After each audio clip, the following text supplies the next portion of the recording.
Quiero darle la bienvenida a esta hora al doctor Víctor Andrés García Belaúnde, analista político, excongresista, excandidato presidencial en el Perú. Está en pantalla. Bienvenido, buena tarde. Buenas tardes, un placer saludarlos. Es un gusto. 500 días de Dina Boluarte en la presidencia del Perú y de manera paralela las encuestas dicen que solamente el 7% de la población aprueba su gestión. Quiero escuchar hoy su análisis sobre este punto.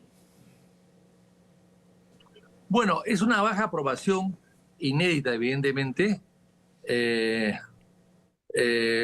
No ha habido un presidente en el Perú que se recuerde de la época de las encuestas, que no es no es un siglo, evidentemente. Los últimos 30 o 40 años que han habido encuestas, esta es la presidenta de menor respaldo popular, es cierto, pero también es cierto que es una presidenta que nadie eligió, que llegó al poder por descarte, digamos, llegó al poder porque el señor Castillo se le ocurrió dar un golpe de Estado y ella era la única vicepresidenta. En el Perú hay dos vicepresidencias, pero una había renunciado antes, había sido descalificado antes y por lo tanto era la única vicepresidenta apta para subir el cargo. Entonces, lo que ha podido hacer ella es ganarse a la población, porque ella ha heredado un poco la poca respaldo que tuvo el presidente Castillo, a quien ella reemplazó, pero ella pudo haber hecho algún esfuerzo para mejorar esa performance, pero no, ha ido bajando y ha ido bajando mucho más que el propio Castillo, a quien ella acompañó en la plancha presidencial. De tal manera que es un tema de ella nada más, ¿no? Entonces, ¿es víctima del contexto la presidenta Dina Boluarte? Yo creo que es víctima de ella misma, de sus falencias, de su poco liderazgo, de su poca formación política, de su orfandad también, porque no tiene bancada, no tiene partido, no tiene parlamentarios, en fin, a los ministros los escoge, no se sabe por qué motivos. Entonces se le ve muy sola y en todo caso muy poco acompañada y muy mal acompañada y muy mal asesorada. Entonces yo creo que ella es víctima de sí misma y por lo tanto la situación tampoco evidentemente es muy buena dentro y fuera del Perú. El contexto internacional no es bueno, son sociedades muy atomizadas, las nuestras, y por lo tanto ella no ha hecho nada para poder corregir su desempeño en un momento de crisis. Señor García, en los 24 años que tiene este siglo, el Perú ha tenido 11 presidentes, 11 jefes de Estado. Sabemos que la figura presidencial en el Perú tiene cierta inestabilidad, pero podríamos decir en este caso que el Rolex Gate desató una ola de críticas que pudieran o están haciendo tambalear ahora mismo a Dina Boluarte. Bueno, evidentemente, ¿no? Eso fue la gota que rebasó el vaso de agua, ¿no?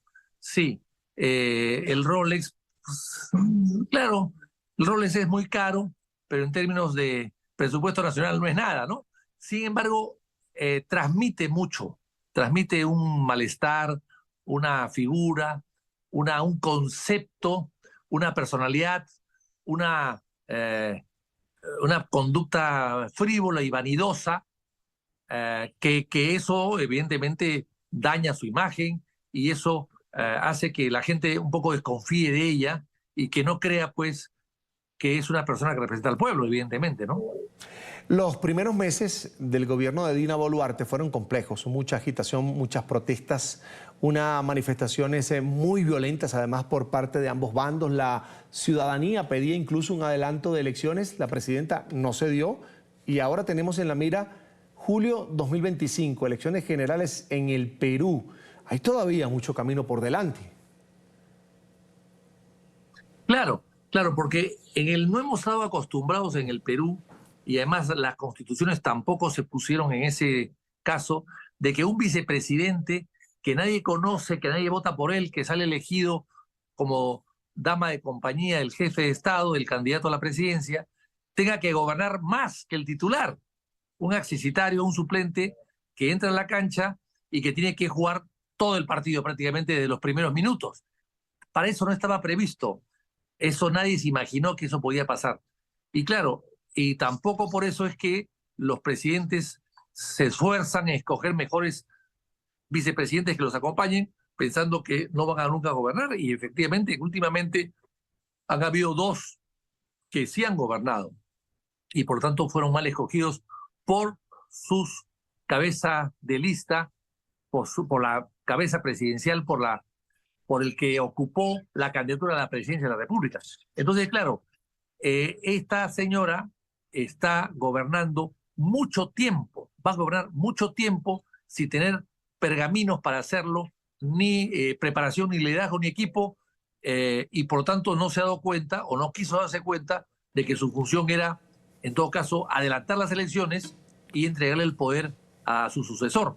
Algo parecido pasó en Bolivia con la señora Yáñez, que se quiso quedar más tiempo del debido y al final acabó muy mal.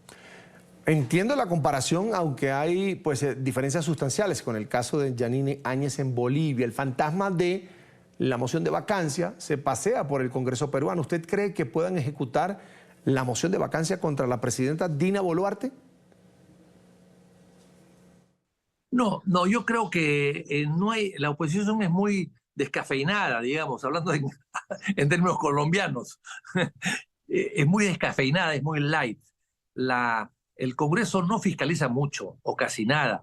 Es una especie de cohabitación con el Ejecutivo. Así que lo dudo mucho que el Congreso quiera vacarla, porque además ellos quieren quedarse también. O sea, ambos se quieren quedar. Entonces es una sociedad de, de, de intereses por permanecer en el poder. Entonces no creo que el Congreso se anime a vacarla en ningún momento. Es Víctor Andrés García, analista político, excongresista y excandidato presidencial peruano, a quien le agradezco mucho haber compartido estos minutos con nosotros aquí en El Atardecer. Hasta la próxima. Muchas gracias. Buenas tardes. Buenas tardes.